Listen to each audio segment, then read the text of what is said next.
See, most events don't go wrong on the event day. They go wrong in the very first meeting, before the stage is designed, before the agenda is built, before the speaker walks on, before someone says, can we make the screen a little bit bigger, after everything has already been set up. See, the problem actually starts with the brief. And in many cases, the briefing process is a little bit broken. And it's not because clients are lazy, not because an agency is useless, not because the team doesn't care. It's ultimately broken because most briefs ask for the wrong kind of things.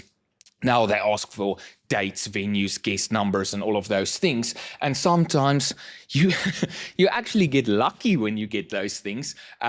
We've received a brief, a single one-liner, I want microphone. But see, the thing is, all those things are important. The venue is important, dates are important. But none of those things explain why the event should ultimately exist. A brief that only tells you what needs to be arranged will create an event that often feels arranged. And this is where you ultimately get a room, a stage, a few speeches, some lighting, and a cringy hashtag, and someone asking, can we perhaps make this more wow? And wow is not any sort of event strategy.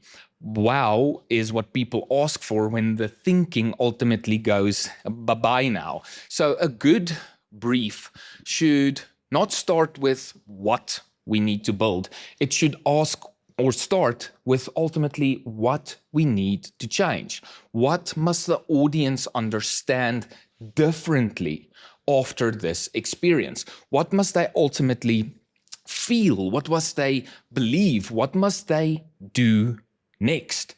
And because an event is not just a gathering of people, it's ultimately a tool for movement. It's movement in thinking, movement in behavior, movement in culture, movement in trust, movement in sales, movement in confidence, movement in belonging. The list goes on and on and on.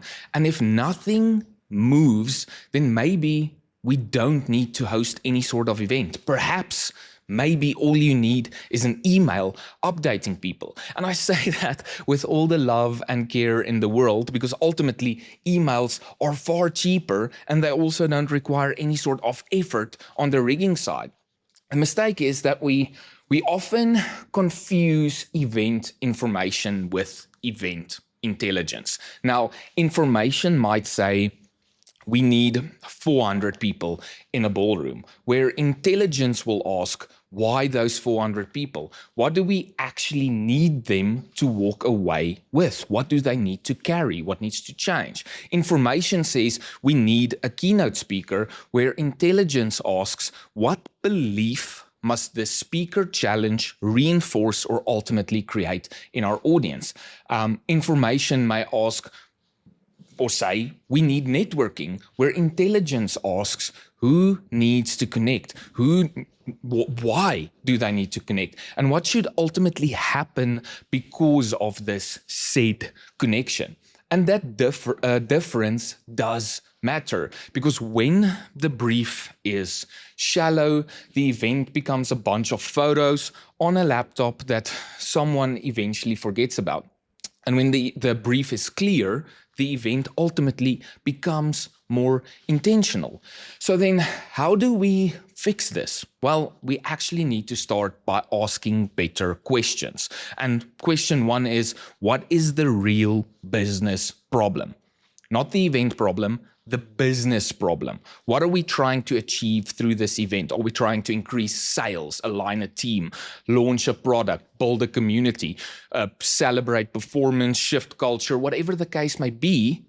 We need to know what it is, because the event is the response. The event is not the reason for doing these things. We are, there's this thing where people say, we ask them, like, why do we have an event? Oh, we have it because our CEO asked for an event. That is not a reason to host an event. And that kind of leads to question two, who is the audience and who are they really? Not just their job titles. What pressure are they under? What do they already believe? What are they ultimately skeptical about? What do they want? What don't they want? What are they tired of hearing? What are we doing that they just politely try to survive throughout the agenda? And if we don't understand our audiences, you're not designing the experience. That leads to question 3. What should ultimately change after the event? And this is where things ultimately, it starts to get a little bit more interesting, because people might feel a bit more confident. They might feel a bit more connected. They might be more urgent. They might be more trusted. They might be more equipped, more emotionally invested in your brand. And if you can't define this change, we can't really design the audience journey. And that leads to question 4 around what is the story we're telling? Because every event has this story spine to it. There is the starting point, the tension, a shift, a final destination where we want to take our audiences.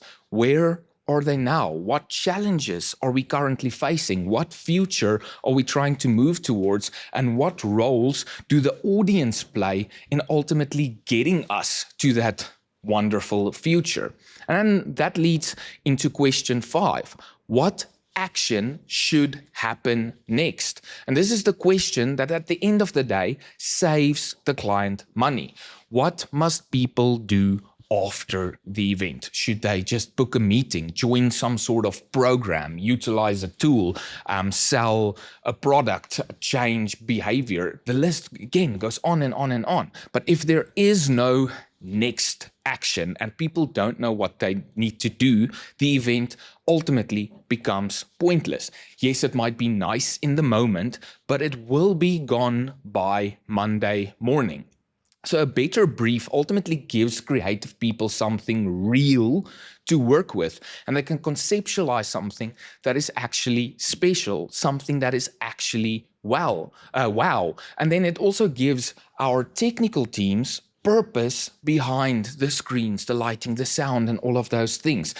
It gives the content team a message to ultimately shape. It gives the client a filter for their decision making, and it gives the audience ultimately a reason to care about your event. And that's the main point.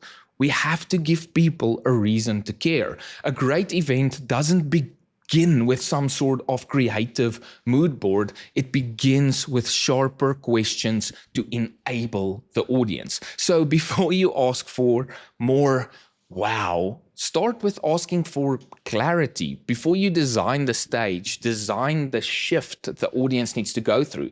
Before you build the agenda, understand the audience. Before you book the entertainment, know what kind of emotion you're trying to create.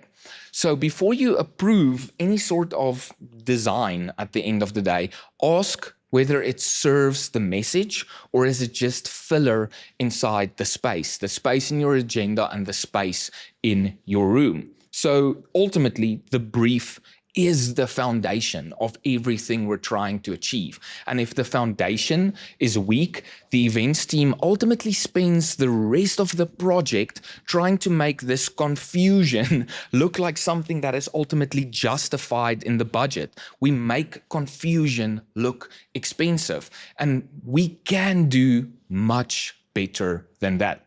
So the future of events ultimately belongs to the brands that brief with intention, the brands that understand the audience before they start designing the rooms, the brands that define the behavior before they build their agendas, brands that use events to create movement and ultimately not just creating these once-off moments. So the next time you plan an event, don't start with what do we need? Start with what needs to change, and then that is where the real brief starts.